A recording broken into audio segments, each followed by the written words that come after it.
Good afternoon, ladies and gentlemen, and warm welcome to the Cairns Institute of James Cook University's Numbabada campus. It's with great respect that I acknowledge the Chapakai, the Irukandji and the Gumai Yidinji people as the traditional owners of this land, and I pay my respects to their elders, past, present and emerging. I also acknowledge any other Indigenous Australians who are with us here today, because at James Cook University we acknowledge the Australian Aboriginal and Torres Strait Islander peoples as the traditional owners of the waters where we operate and the lands where we operate our business. JCU is committed to honouring Australian Aboriginal and Torres Strait Islander peoples' unique cultural and spiritual relationships with the land, the waters and seas, and their rich contribution to our university and our broader society. Well, today, JCU is very proud indeed to host Australia's 26th Prime Minister, the Honourable Kevin Rudd, Companion of the Order of Australia, to launch his book, The Avoidable War. Mr. Rudd served our country both as Foreign Minister and Prime Minister, and in many other important capacities as well. He is the Global President and CEO of the Asia Society in New York and has been President of the Asia Society Policy Institute since January 2015. Mr. Rudd graduated from the Australian National University with honours in Chinese Studies and is fluent in Mandarin. He also studied at the National Taiwan Normal University in Taipei. As well as welcoming Mr. Rudd to the university, which I'm honoured to serve as Chancellor, there's a particular personal aspect to the delight with which I stand before you today. Mr. Rudd and I served together in the Department of Foreign Affairs, later to be the Department of Foreign Affairs and Trade. I joined as a Foreign Affairs trainee in 1976. A considerably younger man than I, as is obvious to the naked eye, Mr. Rudd joined in 1981. From the very beginning, it was clear that this was a man of prodigious talent in a department, if I may say so, that is not short of talented people. So it was no surprise when, in the fullness of time, I and many others ended up working not alongside, but for Mr. Rudd in his capacities as our Foreign Minister and Prime Minister. Highlights of that experience for me, and we were talking about this before, included travelling with Mr. Rudd to the US, to the Caribbean, and to West Africa in my capacity then as head of the Americas and later the Americas and Africa Division of the Department of Foreign Affairs and Trade. I shared the immense pride that Foreign Affairs officers felt in the ascent of one of our own all the way to the Prime Minister's Lodge, along with his many other achievements, all the more so for officers such as me from Queensland, given that Mr. Rudd is a Queenslander. As stellar as Mr. Rudd's accomplishments have been in politics and international relations, for me one of the finest moments, and I'm sure in the eyes of many others, was his apology to the Australian Torres Strait Islander and Aboriginal community in 2008.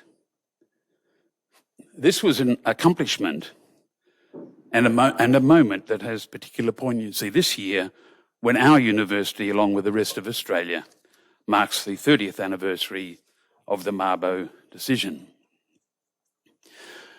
Throughout his career, Mr. Rudd's been respected for his expertise on China and is one of the most thoughtful analysts of China's development. I'm unusually well credentialed, I think, to make that observation, having witnessed firsthand the respect in which he is held by significant Americans and others for his expertise on China. This afternoon, Mr. Rudd will share with us the insights captured by his book, The Avoidable War. He will explore what a superpower conflict in Australia's region might look like and propose a way forward to avoid it.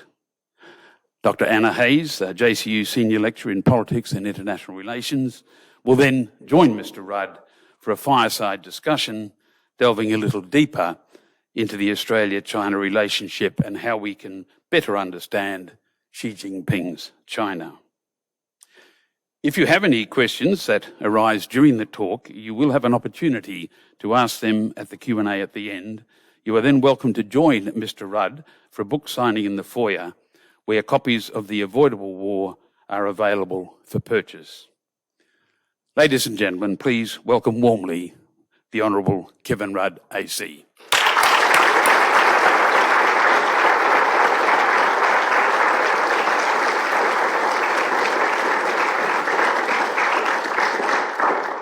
Thank you very much, Bill. And it's great to be back here in Cairns.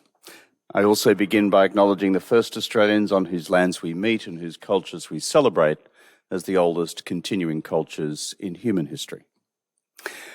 Coming back to this university is always a pleasurable experience. I remember being here before being elected as Prime Minister and committing to funding a building to house the Cairns Institute. That's where we are now.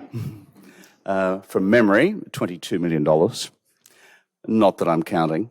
I also remember committing to establish the School of Dentistry here, which I remember as being a commitment of some $52 million.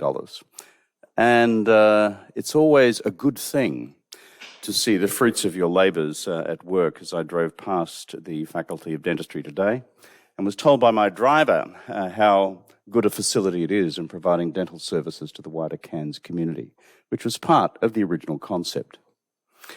But more importantly, it's good to be back here at JCU because it's a centre of higher learning.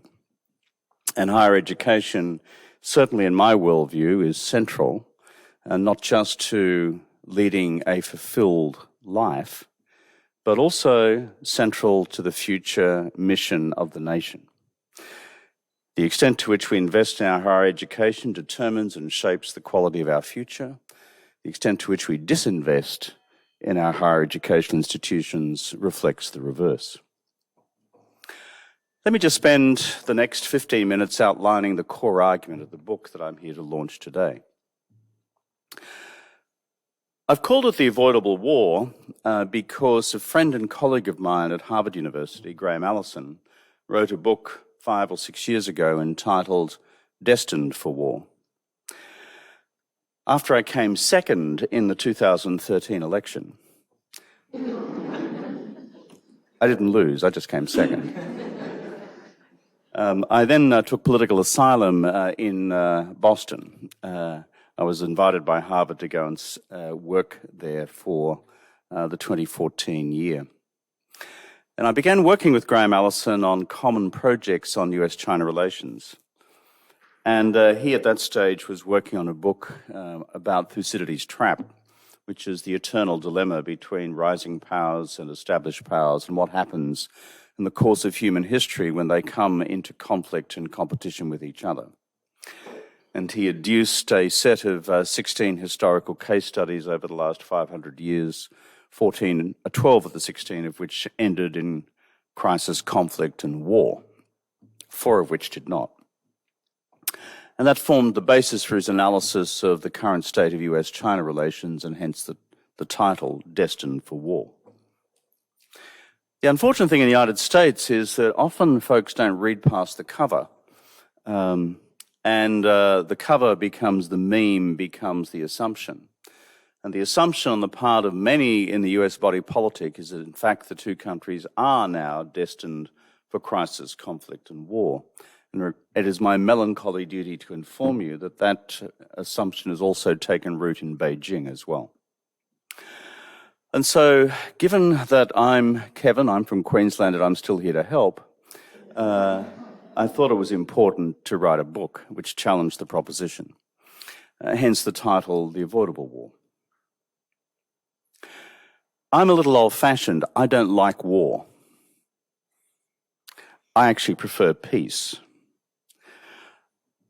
I'm a deeply realist, analyst, of international relations. You cannot emerge through the Australian system of government, through our common work with Bill and the Australian Foreign Service, or through our work with the intelligence services or the women and men of the Australian Defence Force, and not have a realist view of where we are in the world. But I am also a deep believer in something called, again, an old-fashioned institution called diplomacy. And diplomacy is possible as an act between states short of war. And the book, in large part, seeks to outline what diplomacy could now do to provide a different trajectory for the future. Because the alternative, as outlined in the book, as I go through 10 scenarios for US-China relations for the next 10 to 15 years, could be indeed a very ugly one. Multiple scenarios arising from the Taiwan Straits, scenarios from the South China Sea, the East China Sea, even those emerging from the Korean Peninsula, given what Kim Jong-un is up to, and the rolling threat, risk, and destabilizations of cyber attacks, and also security in space through global satellite networks. And so given all of those potential touchstones, touchpoints, or incendiary devices in US-China relations, again, the argument that I begin to advance, given the catastrophic potentiality of full-blown conflict between the US and China, is how do we navigate our way through, but not around it, through it. Argument number one is along these lines, that we need to understand why we are where we are with the US-China relationship. And from a realist perspective in international relations theory and practice, it's because of a change in the balance of power. China is now infinitely more powerful than it was, against whichever criteria. Military power, economic power, technological power.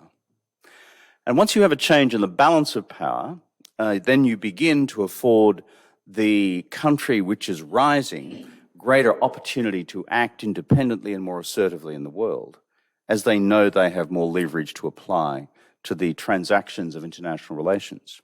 And so it has been with China under Xi Jinping. The second dynamic driving our current state of circumstances is the particular leadership style of Xi Jinping himself. I've spent a reasonable amount of time in discussions with Xi Jinping over the years, and more recently I've made a more detailed study of that which he has written, that which he has said, and that which the Communist Party under him has outlined as being their worldview for China's future. And it's qualitatively different from the worldview which preceded him under Hu Jintao and Jiang Zemin and Deng Xiaoping, back to what in the Chinese vernacular is called the transformational point of the third plenum of the 11th Central Committee back in November of 1978. Xi Jinping is a man in a hurry. Xi Jinping is accelerating the timetable. Xi Jinping has taken the politics of his country domestically to the left, taken the economic center of gravity of his country further to the left, less role for the private sector, more role for state-owned enterprises, greater role for state interventions and party interventions in the economy than under his predecessors.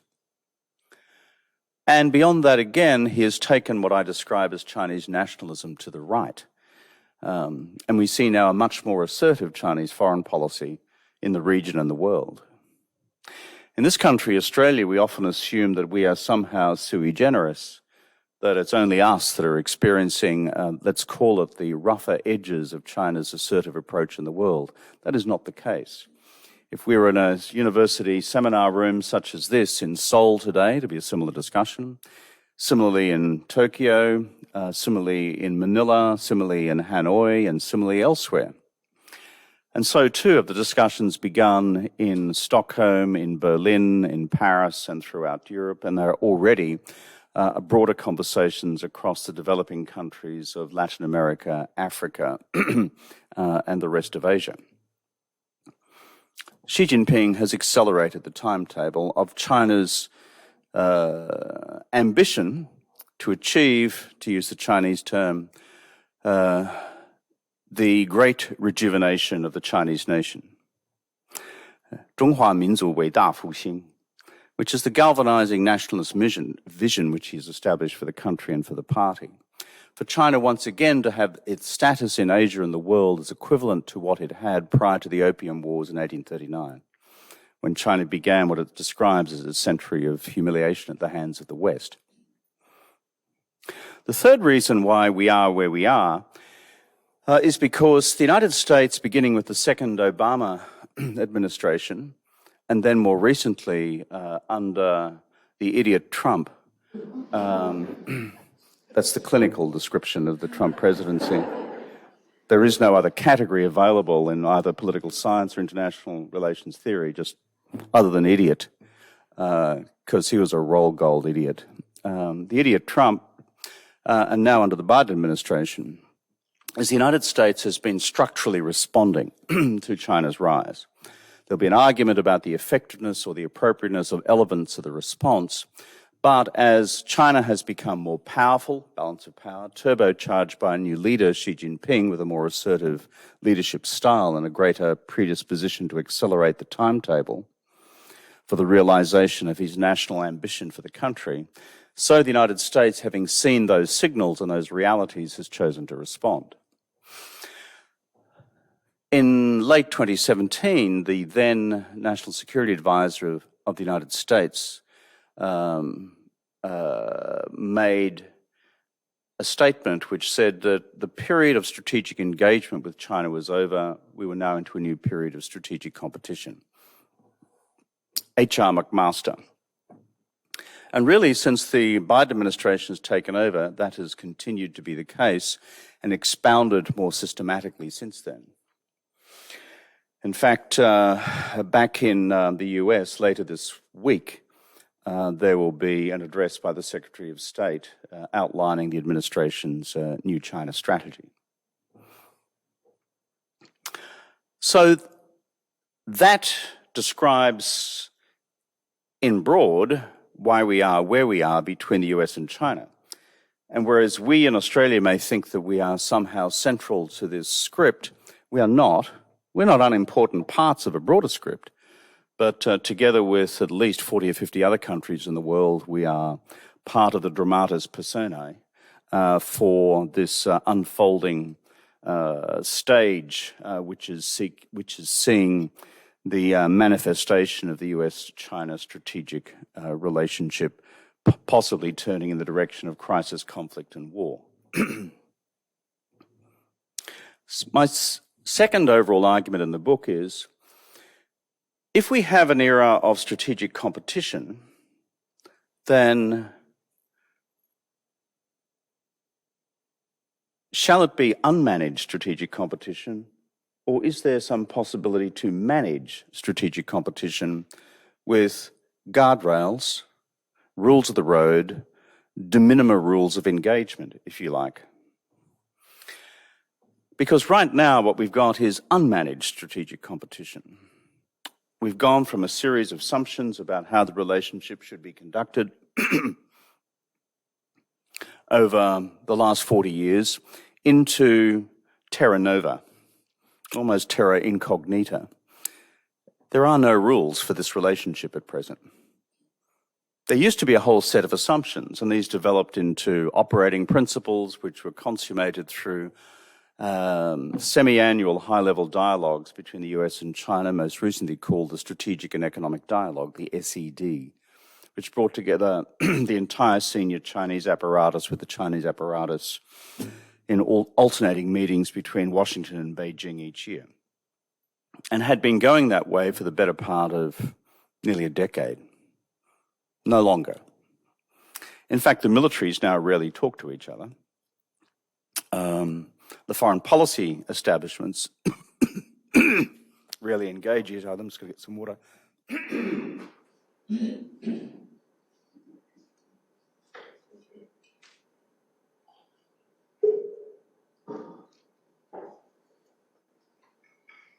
I was on the campaign trail yesterday, whacking it into Morrison and Parramatta, so I haven't got much voice left, so sorry about that. Being considerably less erudite, so I'm trying to pretend to be here. but it buggers your voice. So at present, there are no rules of the road because the formal institutional machinery between the two administrations has collapsed. It's in disrepair, it's in dysfunction.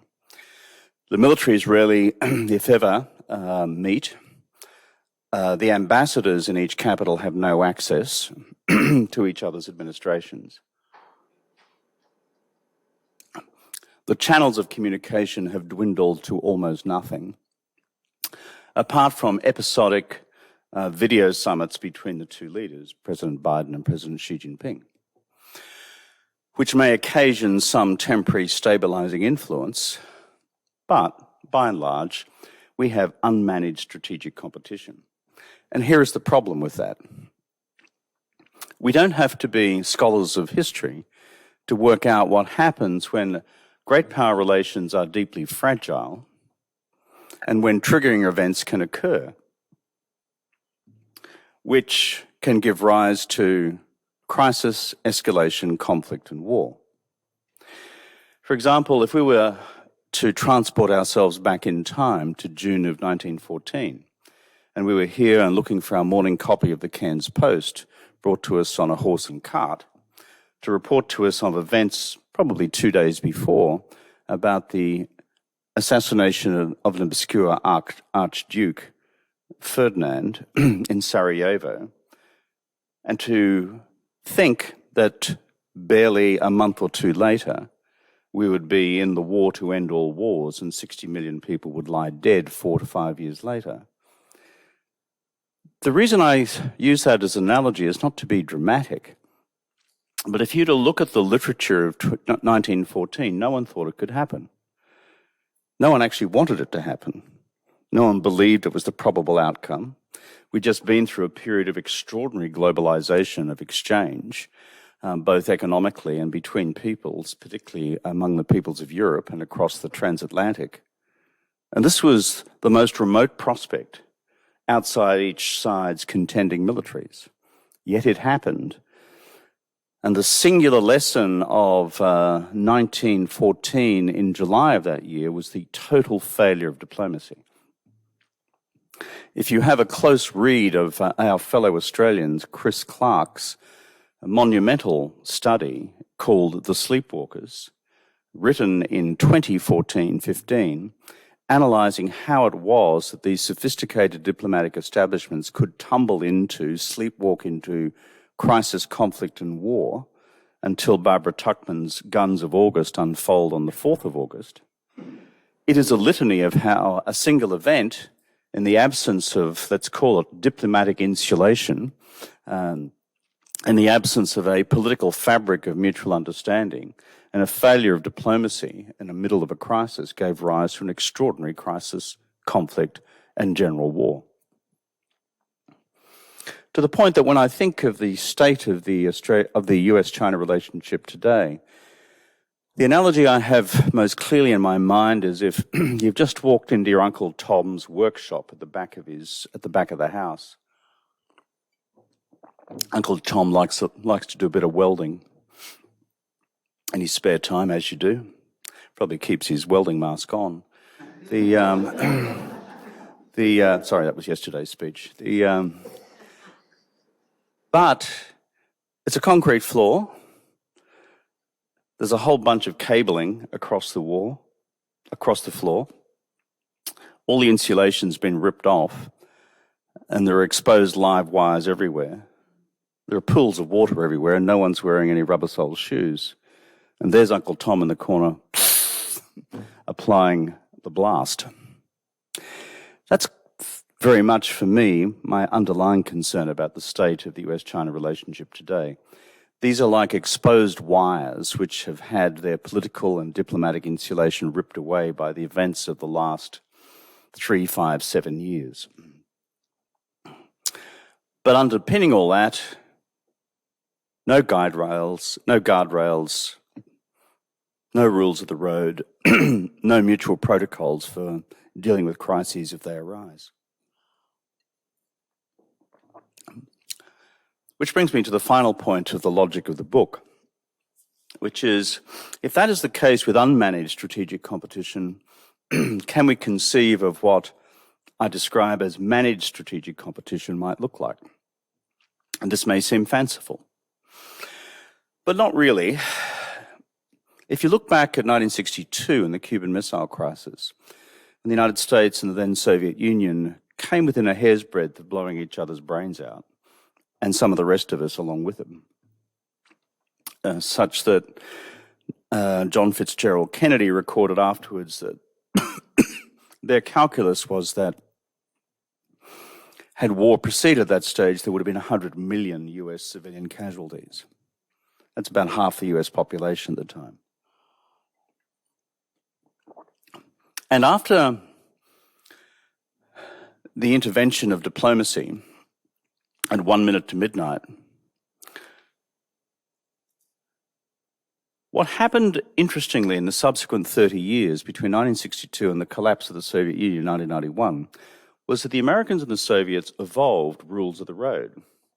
They evolved some basic protocols. They evolved guardrails. So whereas we had proxy wars between the Soviets and the Americans throughout Africa, throughout Latin America, and many parts of Asia, over the subsequent decades, the bottom line was it never, ever got to the stage of being a showdown between the principals again. There were some near misses. We think of what happened in Poland under Jaruzelski. We think of the Prague Spring in '68. We think of the Hungarian uprising, which was, of course, before Cuba in '57. But the Americans and the Soviets worked out that blowing each other's brains out was not a good idea. And so they developed some standard protocols for how to manage that strategic relationship. So to conclude, what the book outlines is 3 simple principles that could be agreed upon within a realist framework of the current state of the relationship to reduce, not eliminate, the risk of catastrophic conflict. Category 1 is 5 sets of strategic red lines, mutually acknowledged, though not accepted by each side, around Taiwan, South China Sea, East China Sea, Korean Peninsula, cyber and space. 2, in other domains, all forms of non-lethal competition then being permitted. In foreign policy, the rest of national security policy, in trade, investment, technology, and ideology, frankly, the contest for ideas for the future shape of the international system, one anchored in China's form of authoritarian state capitalism, or, despite all of its failings, the liberal democratic model offered by the United States and its allies in the democratic world. And the third category is still providing enough political space for continued strategic collaboration in areas of global common goods where that is in the national interests of both sides and the rest of us for that to occur. Climate, greenhouse gas reductions are the 2 largest emitters in the world. The next pandemic, because I have a feeling this won't be the last one, and we so screwed up the global management of the first one. And then thirdly, continued global financial management. Having been in office during the global financial crisis, we're always within several hairs' breadth of a global financial crisis. And when you've got the world's 2 largest financial systems at loggerheads, there are real problems, particularly given the mountain of global debt which now exists coming out of this particular pandemic. And finally, a 3-part joint strategic framework which then has a very small group of senior officials, National Security Advisor, Secretary of State and Secretary of Defense on the American side, and the same 3 counterparts on the Chinese side who become the official policemen of the dynamics of the relationship. The critique of what I put forward is, aren't you just kicking the can down the road? China still wants to take Taiwan. That is true, but I'm an unapologetic kicker of cans down the road, if the alternative is blowing each other's brains out today.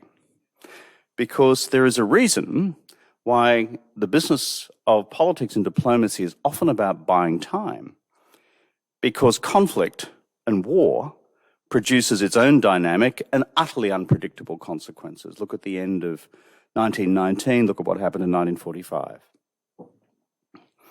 And it may just be that if we can preserve the peace and some level of strategic stability through what I call the decade of living dangerously, which is the 2020s.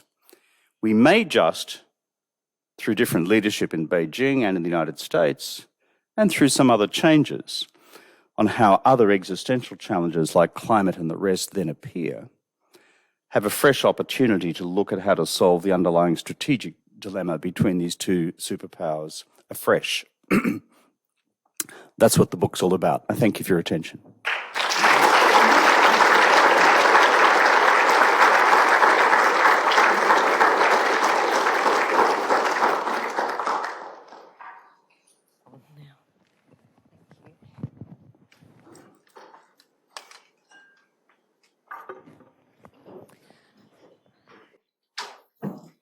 So thank you very much for that. Just check that you can hear me at the back. No? I think we need to speak more loudly. Can you hear me? You can't hear me? How about that? Okay. I'll project. So thank you very much. It is an excellent book. I do highly recommend it. Mr. Rudd's stated goal in the book is to reach the intelligent reader with a roadmap to help China and the US navigate the future. It certainly does provide a bird's eye view of Xi Jinping's China and also China's grand strategy. But it also provides us the now dominant views in both the United States and China, and how those worldviews are pushing us towards a war. The book is not a call to war. In fact, it's the very opposite. It's what we need to do to avoid this war. And the critical focus of the book, of course, is how we can prevent such a war through a joint framework for managed strategic competition. Now, I want to start our discussion. This will give your voice a little bit of a break too. I want to start our discussion today by taking you back to a moment in time. It's the 8th of August, 2008. You and other global leaders are at the Beijing National Stadium, the Bird's Nest, which we often refer to this as the Bird's Nest, this building. It's from the outside. It's a little bird's nest. Yeah. And you're watching the 2008 Beijing Olympic Games opening ceremony. Now, in your book, you recall this moment in the following way, quote, "As a sinologist, I found it fascinating, the visual collage of Chinese traditional civilization and culture with not a single reference to Mao, the Communist Party, or the People's Republic. The intended impression for the world was civilizational continuity, with the current communist leadership simply forming yet another dynasty of the 83 dynasties that had preceded it.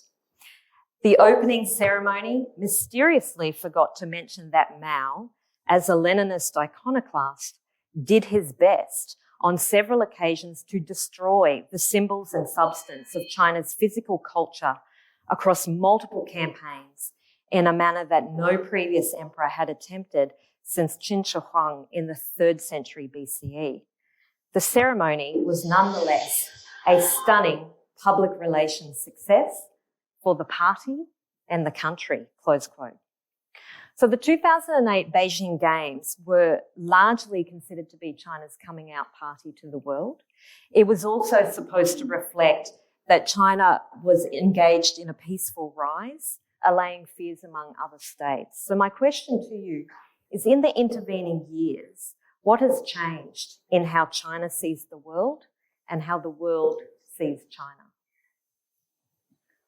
Yeah, it was a really eye-opening experience being there, having been in Beijing as a junior woodchuck in the Australian Embassy way back when, and then being there as Australian Prime Minister, as Chinese government's guest, watching this spectacular. And so my analytical mind was kind of moving rapidly as I observed the phenomenon. I think the first thing which hit me between the eyeballs was the power of nationalism as a legitimizing tool for the Communist Party domestically.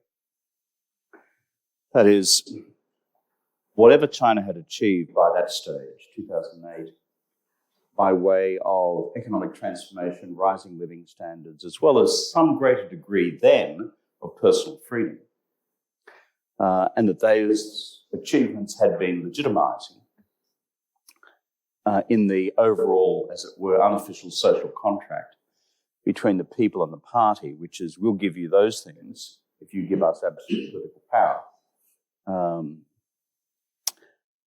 The nationalist overlay was just as important, if not more so, to bulk up the political legitimacy interests of the Communist Party. In this country and other democratic countries, legitimacy occurs through the ballot box. In their system, it occurs through the power of the barrel of a gun through a revolution. And then subsequently, not just through coercive power, though that is there, it's also through other things that the regime is seen to have done well for the people. So a more powerful China, I'm also better off personally, and I've got more freedoms than I used to. That was a three-part cocktail back then. So what's changed since then? Xi Jinping has changed the relative script. If there are Chinese folk with us today, I don't think they'd disagree with this, but whatever personal freedoms existed in China as of about 2012-13 have now been significantly circumscribed.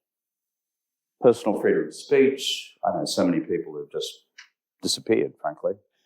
The clampdown in terms of media debate, the loss of what academic freedoms then existed, university students no longer being able to study comfortably foreign texts, foreign textbooks, as he used to be able to do. Religious leaders, both Catholic, Protestant, Buddhist, Muslim, being thrown into jail. So that has changed, and it's changed not just because of a random reason. Xi Jinping concluded, Xi Jinping, as leader of the Leninist party, had to crack down to reassert the power of the party because things were becoming too politically loose. There was to use the Gorbachevian term, there was too much glasnost that was unfolding. And you have too much glasnost. It only took, ultimately, 7 years between when glasnost was proclaimed in 1985 and the collapse of the CPSU in 1991. Then on the economic front, the clampdown against the major tech firms like Alibaba and the rest, the message to the private sector that obscene displays of wealth will no longer be tolerated. We're now pursuing a new doctrine of common prosperity, gongtong fuyu. And beyond that, a rebirth of both industrial policy and state-owned enterprise policy has pushed that centre of gravity further to the left on the economy. I think that's contributing to China's slowing economic growth rate, by the way. The private sector, until recently, was generating 61% of GDP. And now they're wondering, do I have a future?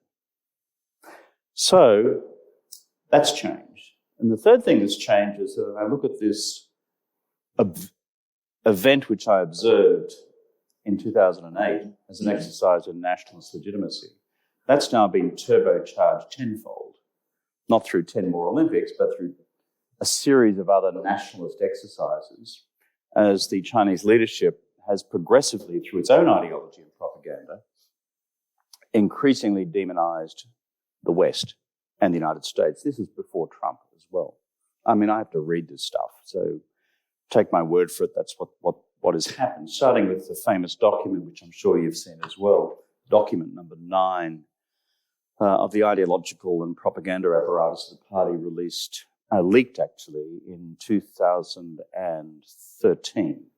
So Obama's still in office, there's no Trump, we're 3 years before Trump, where Xi Jinping, to an audience like this, says, our irredeemable ideological foe is Western liberal democracy, at home and abroad. And he actually cast very clearly the ideological cleavage point.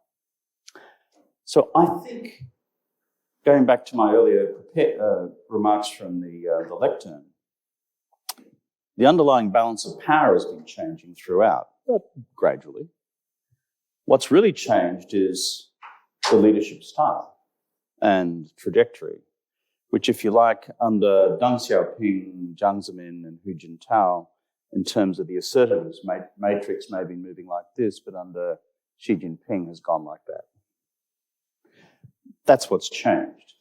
And together with a bunch of intelligent and unintelligent international reactions to that phenomenon.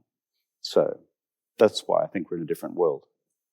Thank you. That's a very comprehensive response. And I want to tie that then into the joint framework that you're articulating within your book, aimed at avoiding war between the US and China. So one of the things that your framework requires is the development of mutual strategic literacy. But then the next step is the actual implementation of the joint framework in Beijing and Washington. So my question comes in around some of the mechanics around that, I guess, and advancing this kind of strategic framework, it will require both parties to embrace and advance it. How can we achieve this? Can we achieve this? What happens if we don't achieve this? Yes, maybe, and disastrous. That sequence. Look, none of this stuff's easy, as Bill will know from his experience in the Department of Foreign Affairs. Diplomacy is never easy. It's usually messy. It's the international equivalent of what Bismarck famously described as constituting politics. It's like the making of German sausages, a process never to be observed too closely. You know at the end a sausage has been produced, but by God, it's a mess on the way through. So it's a bit like this. Assumption number one is that the Chinese this decade do not want a war. I think that is the case. I read enough of the literature internally within China to conclude that China does not want a war this decade over Taiwan or anything else because it does not feel yet militarily prepared for it. Nor do they feel sufficiently financially insulated. They've observed closely the application of Western financial sanctions against the Russian Federation over Ukraine. They know what would happen in their own case, even though they're a much bigger economy, but they're still dependent on the US dollar-denominated international financial system. So they're not ready for it this decade. Doesn't mean that we couldn't therefore have a war this decade because of the potentiality for incidents, escalation, crisis, conflict, and war in a very febrile environment, a very nationalist environment. Let me give you a case study.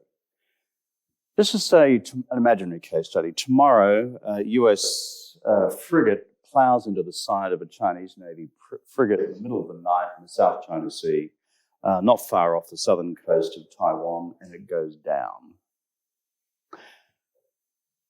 What will happen? The Chinese military command will automatically tell Beijing, in some fear and trembling, because they don't like delivering bad news to Xi Jinping.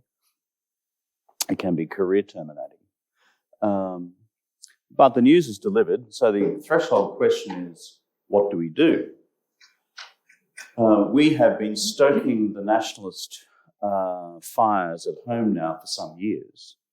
And a whole generation of younger Chinese who've grown and come to maturity only under Xi Jinping's nationalist diet will think China must now act or we lose face, and we must therefore militarily retaliate. How does that take shape? What form does it take? Could it ever be limited? May it not be limited?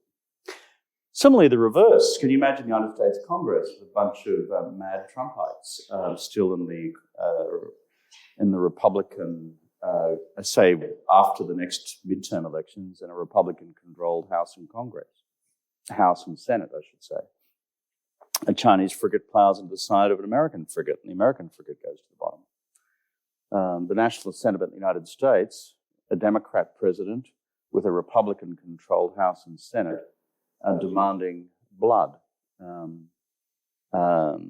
Those of us with a mind for history may remember the sinking of the Maine in Havana Harbor in, I think, 1896 as a pretext for the United States to enter into what then became the Spanish-American War. Correct me if I'm wrong, any experts on that war, because it ain't my field, but it's just an example of how these things can happen. So for those reasons, I don't think either side actually want such a crisis to occur now, because it is too unpredictable what the outcome of a general war would be now. Too unpredictable. So if my assumption is correct, and I would rather that not happen this decade, therefore the political will, at a minimum, exists to craft a joint strategic framework around core red lines, for example, incidents at sea in the South China Sea, with management protocols associated with it, to enable both sides to rapidly navigate that with an appropriate set of political statements, which will be a lot of shouting and screaming, but not a shooting match. That's why I think it's doable now. Is it difficult to do? Of course it's difficult to do. But I think there is sufficient political will to make something like that a reality. The real problem lies when China, for example, believes that it is then sufficiently powerful to act and would want to bring on a crisis. But I do not see that as being a reality this decade. Next decade worries the hell out of me. So I'm glad that you did raise the South China Sea, because of course there will be a question on it. Here it is. Now, in 2018, I sat across the table from a PLA general in Beijing, and he made the following comments, quote, "When it comes to the South China Sea, it really is a core interest. In terms of the construction of islands, Kishore Mahbubani said many years ago, if you want China to stop constructing islands, you need to not build islands, or the Chinese will come in and do the same in a bigger way. They all did build islands, but they are very weak. So when China did it, they did it in a much larger way. And why is China constructing islands? Because the Chinese government and government departments were all criticised by the Chinese people because it was not doing what the other states were doing. So public opinion drove this action," close quote. So given the South China Sea remains a flashpoint for conflict, it is a core interest for Beijing. It's also an area that attracts public attention from multiple quarters, both inside of China and outside of China. How can tensions between the US and China in the South China Sea be managed within the framework of strategic cooperation? Well, I think it would be within what I would say is category A of the managed strategic competition framework, which is the 5 sets of strategic red lines. So within the South China Sea box of that, it would be, for example, the United States putting on the table, we will not tolerate the further reclamation of islands. Because if that was to be the case, then we believe on the United States side that the Chinese would not stop. Why is this reclamation of islands from nowhere important? Because you're effectively changing the international legal reality on the ground. And because of the surrounding territorial seas and exclusive economic zones, over time you therefore turn the South China Sea into a Chinese territorial lake. And therefore it impedes freedom of navigation for shipping, which currently uses the South China Sea to manage 80% of the world's trade with the major economies of Northeast Asia. So that's kind of the underpinning reality. So it may be that the United States would say, for us, Comrade General, were you to proceed in the direction of further island reclamations, this would be for us a red line. Would you specify what action you would take in response to the red line? No, but you would cause the other side to conclude that there would be a physical reaction of one form or another. It may be financial, it may be economic, it may be military. So that is an example there. The alternative, which many strategic analysts say is a better approach, but I think it's worse, is it's far best left to the push and shove of what the PLA Navy and Air Force do with the United States on a daily basis, so that operationally, through their manoeuvres and the US manoeuvres, you work out where the tolerance points are. Well, for me, that just involved too much potential for metal hitting metal. And once metal hits metal, and my crude understanding of Nambour High School physics is that something goes bang, and then it's pretty bad. Well, look, let's turn our attention to US-China relations more specifically and a potential conflict. And you don't pull any punches in the book, which I truly do appreciate. And you state, quote, "The reality is that in this new age of strategic competition between China and the United States, there are, as a matter of logic, only two alternatives. Managed competition with some rules of the road and some prospect of preserving the peace, or unmanaged competition with the loss of all strategic guardrails and the growing risk of crisis, conflict, or war," close quote. You then do go on to state, and I quote, "Pious hopes that greater dialogue between the two sides," meaning the US and China, "will somehow remove continuing misunderstandings concerning each other's capabilities, intentions, and actions are simply naive," close quote. So given that we have entered the decade that you've dubbed the decade of living dangerously, and I would completely agree with your characterisation of the decade we are in and the challenges we do face, how hopeful are you that we can avoid war between China and the United States? And where does AUKUS, the Quad and ANZUS fit within this framework, if anywhere? Look, knowing the strategic cultures in Beijing and Washington reasonably well, because I've lived and worked in both capitals quite a lot over the years, I wouldn't have written the book if I thought it was just a dead idea. I mean, I've got other things to do in my life. But I thought no one was writing with an alternative to destined to war at the moment. In the United States, people like militaristically sounding titles on books, and it tends to dominate the market. If I was to call this one a course in international handholding between Chinese and American friends, it probably wouldn't sell. Yeah. So, but the reason for writing it is that there is a serious strategic community in Beijing and Washington. They may not be in the newspapers every day or in the media every day, but they are looking carefully at the granular detail of what we are discussing. And I know enough of them to know that they are not keen on blowing each other's brains out either. So they're looking for a framework, they're looking for an idea. As a matter of politics, they can't accept an idea that the other side puts forward publicly. Too much of a loss of face. If you're in Beijing, accepting an idea from the Americans or the reverse just doesn't work. So maybe the Queensland School of International Relations can help. I'm not sure, but and maybe some variations of the themes that I outline in this book could become part of the reality.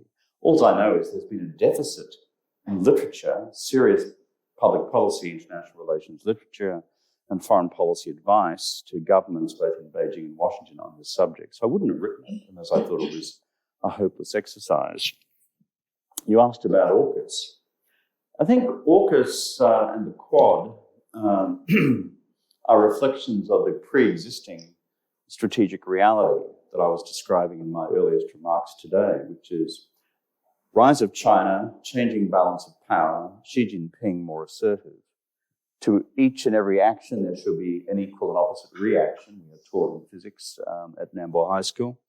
And so therefore that means that as China becomes more assertive, what the international relations literature tells us is that countries will do either of two things. They will bandwagon with the rising power, or they will band together to balance against the rising power. That's a whole body of international relations theoretical work over a long period of time. And so what you see, therefore, in Asia writ large is with China's rise and the assertive Xi Jinping, look at the Sino-Indian border clash of April, May, June of 2020, look at the island reclamations in the South China Sea, something which never makes the news here, but the massive deployment of Chinese fishing vessels into Korean waters, not far off the Korean coast, in disputed territorial claims between the two, etc. is because of all of those things that have been unfolding right around the wider region, various countries in the region have decided to band together. And that's given rise to Quad Mark II, which is Japan, Australia, India, and the United States. Initially, foreign ministers, officials-led dialogue process, then a foreign ministerial-led dialogue process. Now it's summit level under the Biden administration. And then almost growing out the side of that, you have AUKUS. And you might say, what's Her Britannic Majesty's government suddenly doing back in the scene out here in this part of the world? Good question, I suppose.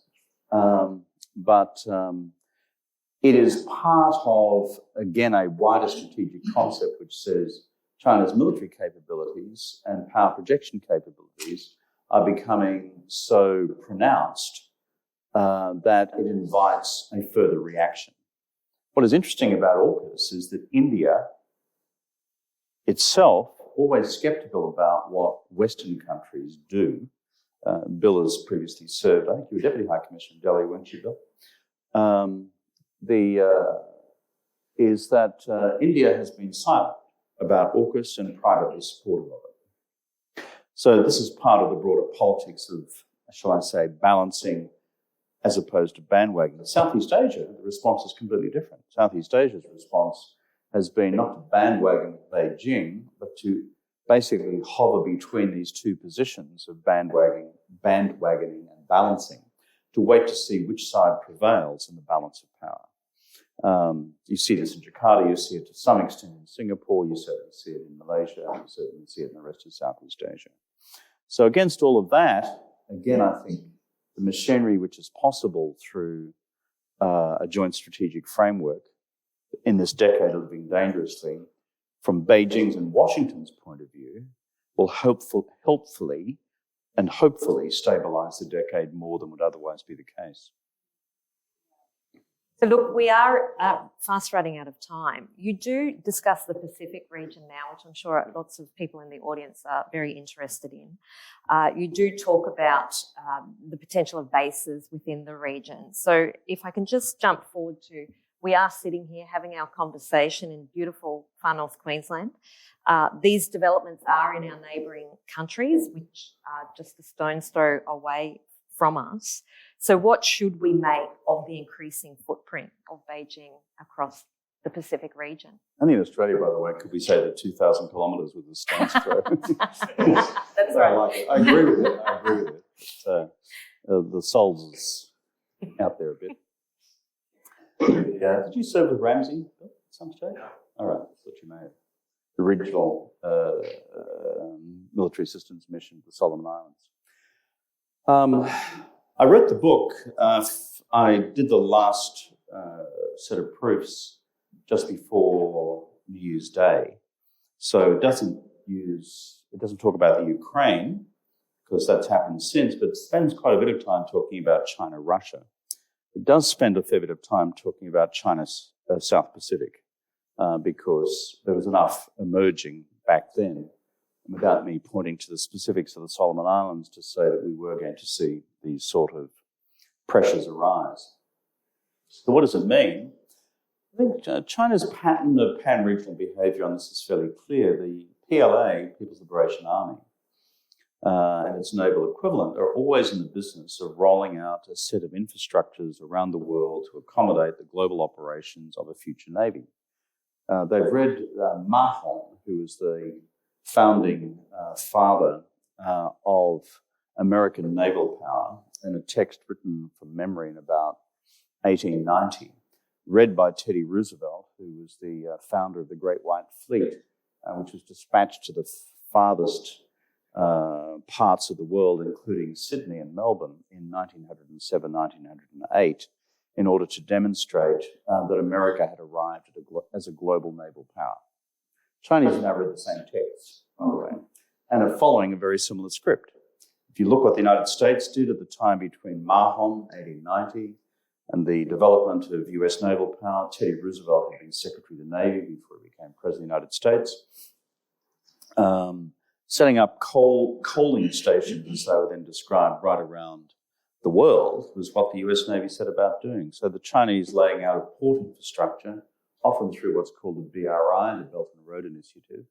It's been happening around Southeast Asia, South Asia, through the Middle East, and now with a 99-year Chinese port lease in Djibouti in the Red Sea.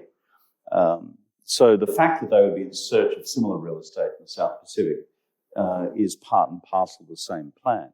The problem for Australia is that this is a fundamental change in the strategic environment in this region since 1945, when the common resolve then and since between Australia, New Zealand and the United States and what would become the 13 island states of the Pacific Island Forum was to be effectively a strategic community among itself once Japan had been expelled. This is new, and in my argument represents a significant major failure of Australian foreign policy against the successive achievements of Labor and Liberal governments since 1945 to the contrary. It's interesting too, because you do discuss Russia, and I'm sure, let's add one last question, because I'm sure it would be in the minds of people within the audience. You talk about how Xi Jinping and Putin have declared each other to be, Xi Jinping has said that Putin is one of his best friends. They give each other birthday phone calls, for instance. This is a close relationship. What do you think Xi Jinping is thinking about Putin's war in Ukraine? How might he be regarding it? And then we'll open the floor to questions from the audience. I just want to say on the record, I've never got a birthday call from either of them. That's a shame. I never got one from John Howard either. Oh. But there's still time. As I say in the book, people in the United States have been somewhat surprised by China's posture over the Russian invasion of the Ukraine. I'm not, and I outline the reasons for that in the book, which is there's been a huge shift in Russia-China relations over the last 7 years since the first Russian invasion of Crimea in March of 2014. After the application of Western sanctions against Russia that time, Russia successively became increasingly, chronically economically dependent on China. China saw this as a great opportunity for itself, geostrategically and geopolitically. And from their perspective, far better to have a benign Russian Federation to your north than a non-benign one, because most of the history of the Russia-China relationship back to Peter the Great has been adverse. As the Russian Empire moved east, took slices of Chinese territory, there was the period of the Comintern, then there was the Sino-Soviet split in 1959, and frankly, it was only after 1991 that the pathway to eventual normalization with Moscow occurred, but it really turbocharged after 2014. And these two guys are besties. I mean, I have that from both Chinese and Russian officials who were in on the meetings. Like, this is not just us thinking it, or not just putting excessive emphasis on their declaration of being each other's best friends in the world. No other Chinese leader has ever described any other leader as their best friend in the world. I'm not a Russia expert. I couldn't say that about Russian leaders. I can imagine Joe Stalin saying, "This man is my best friend in the world." It strikes me as odd, but so there's that. But the underlying geopolitics beyond their personal relationship and their common personal distaste for the United States and the West as being potential destabilizers of their domestic holds on power within their own countries through colour revolutions, and that's a large part of their internal discourse.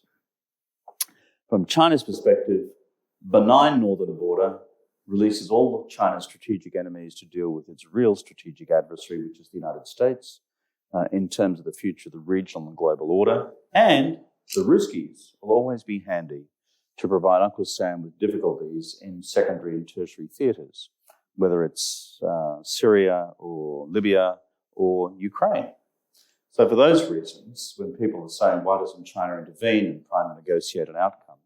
In my judgment, there is no way that Xi Jinping would ever cut across his bestie's interests.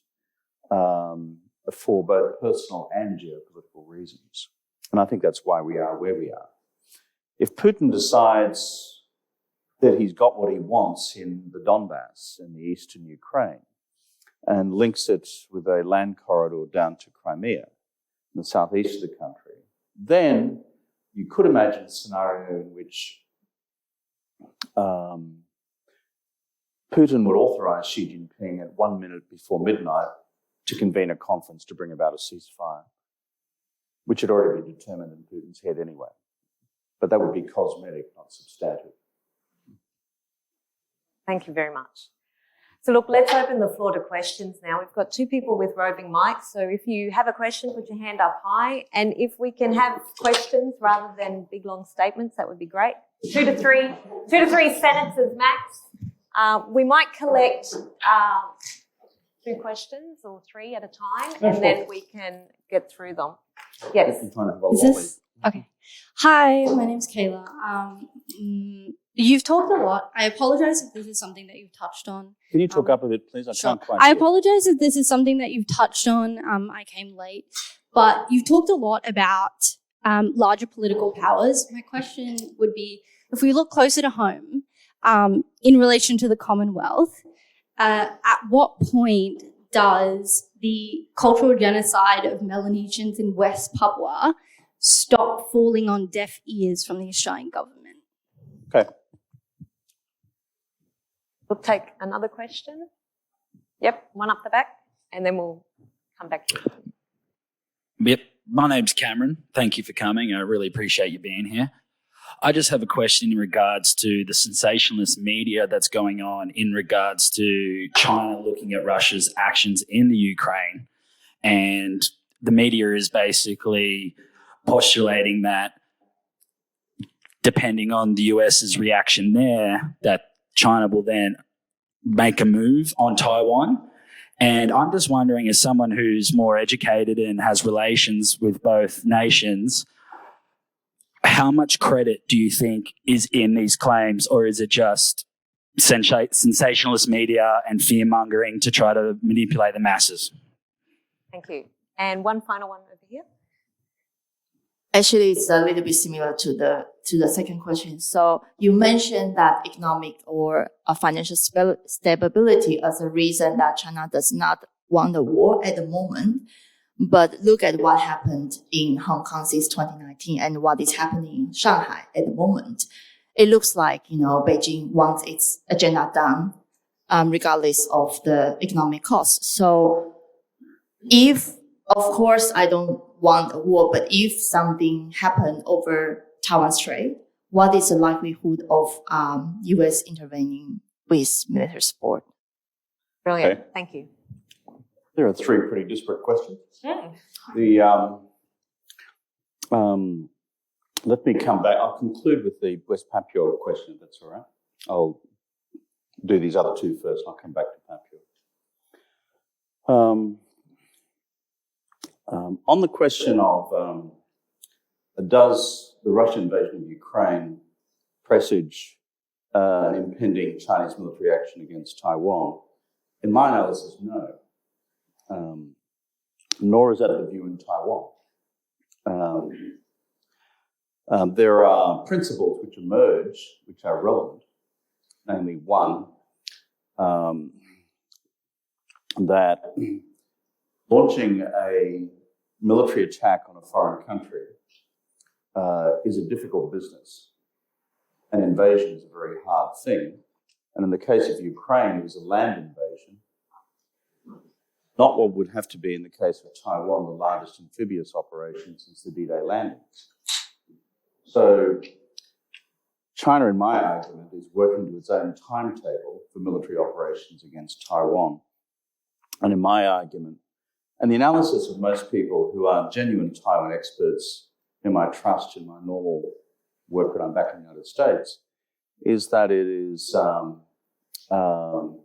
more likely to be a timetable, all other things being equal, into the 2030s, but not now.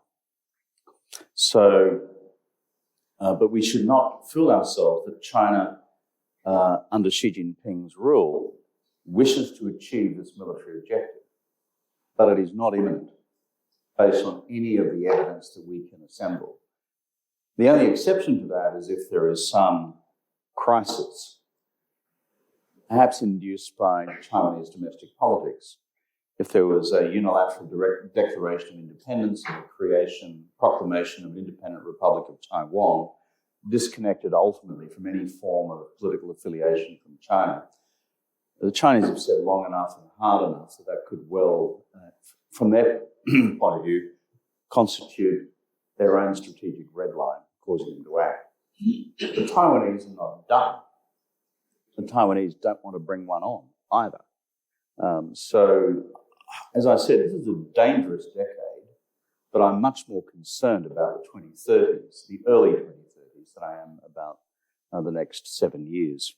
On the second question, what the United States do, this is the question posed just over here before about a Chinese military operation against Taiwan.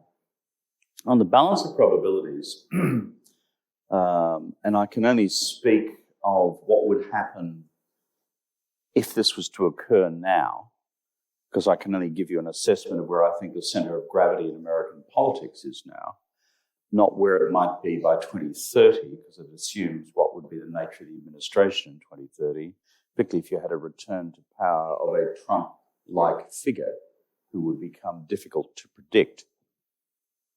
But if it was to occur now, on the balance of probabilities, notwithstanding the fact that it's a Democrat administration, I do not believe the United States could afford not to intervene. If it failed to intervene in support of Taiwan militarily, two things would happen. One, the visibility around the world of a robust little democracy of 25 million people being extinguished by military force overnight would be disastrous in the court of international public opinion. Number two, there is no such thing as a limited war on Taiwan. It is well armed, not effectively armed in my view yet, but it's well armed. And you would look at a very bloody military occupation costing tens, if not hundreds of thousands of lives, including civilians, against most of the military scenarios that I have seen described. So if you are standing idly by, as I was saying, as tens of thousands of Taiwanese are slaughtered, and that is conveyed through as graphic social media as the Ukrainians are putting out to the world today, it's a problem. And then thirdly, this is the real clincher, I think, in my argument. Although I'm not an American and I wouldn't be a member of the United States Congress making the decision on whether to invoke the War Powers Act, etc. But if the United States did not act, given the status of the Taiwan Relations Act, which is not a mutual defence pact, but does require the United States to provide for Taiwan's security in the provision of military equipment. If the United States said, I can't do anything at that point, the credibility and integrity of the entire fabric of the global alliance structure of the United States at that point collapses, as the Japanese and the Koreans and the Europeans ask themselves, are we all expendable under these circumstances in the eventuality of an external attack on our sovereignty? And the other point I'd make is that China's propaganda against Taiwan in the last 3 months about Ukraine has had nothing to do with the nature of the war. It's been to do with one single thematic. The United States did not commit troops directly to defend Ukraine against Russia, nor will they commit troops directly to defend you against us. And it's for that reason, and the other two reasons I advance, that in the balance of probabilities, I think the US would then act. Of course, for US allies under those circumstances, of which we are one, it then presents the god-awful dilemma. Now, on the question of Papua, which you mentioned, I have long, Bill will recall this, in my dealings with the government of Susilo Bambang Yudhoyono, who was in office when I was in office, worked directly, spoken directly to governments in Jakarta about the rights of Papuans and the need for their culture to be preserved, their language to be preserved, and for their autonomy to be maximised within West Papua. What I am disturbed about is the robustness of that engagement between Australia and the Indonesian Republic appears to have subsided completely over the last X number of years. I no longer hear of Australian representations to the government in Jakarta about what's unfolding on the ground in Papua. And there are multiple different stories about different parts of West Papua as to what is now happening between TNI, the Indonesian military, and individual communities right across that vast territory. But I do know that if there is a change in government in Canberra, one of the things which does distinguish our side of politics for all of our faults and failures, of which there are many, is that we do take the universality of human rights seriously. You may recall that when I was in office, I was routinely attacked by the Liberals for offending the Chinese, for standing up for human rights in Tibet, for standing up for Uyghur activists seeking to travel to Australia. I was attacked by Julie Bishop for being insensitive to Chinese concerns over such matters. We always take these matters seriously. And what I'm concerned is that the international human rights agenda has slid off the agenda of this government altogether. That is not who we are as a people. We are signatories to the Universal Declaration of Human Rights of 1948, the International Covenant of Civil and Political Rights of 1967. We've ratified both, and therefore we've got obligations through the Human Rights Council to give that effect multilaterally and bilaterally, and including for Papua. Well, thank you very much. We started late, we've finished late. I think we do need to wrap it up there. Remember, the book is for sale out in the foyer, and Kevin will be signing books out there, so please do get your copy. It is a fantastic book. It's a really excellent overview of where we're at the moment and a really good plan. If I could just get you to stay seated, and we will head out there so Mr. Rudd's not fighting his way through the crowd. But please do join me in thanking him for a brilliant talk.